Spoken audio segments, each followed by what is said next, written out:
ඔන්න අපේ අම්මා අද රසම රස කෑමක බෙදන්නයි යන්නේ. ඔන්න මුලින්ම තියෙනවා රසම රසට හදපු රතු බත්. ඒක නම් රස පාටයි.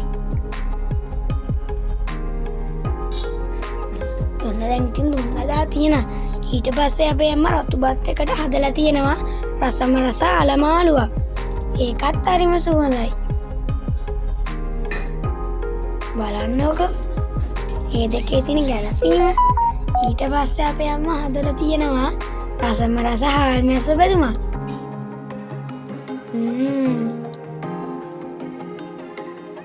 ඊට පස්සේ කොස්සට දාලා රසම රස රාබු මාළුවකුත් උයලා තියෙනවා අපේ අම්මා.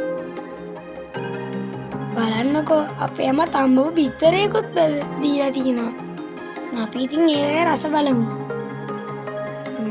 හරිම සුවඳයි. අපි ඉතින් මේකෙම චුට්ට දාලා කාලා බලමු.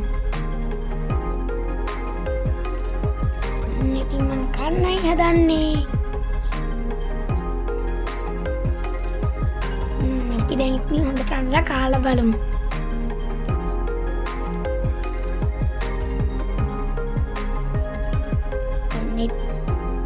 ඔන්න ඉතින් මං කාලා බැලුවා.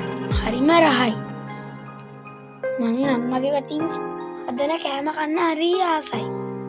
ඔයාලටත් මේ වගේ අපේ අම්මගේ අතින් වෙන රසම රස කෑම එකක් ගන්න ආසයි නම් ගමේ රසට අපේ ගෙදරින් හදන රසම රස කෑම එකක් මිලදී ගන්න පුළුවන්.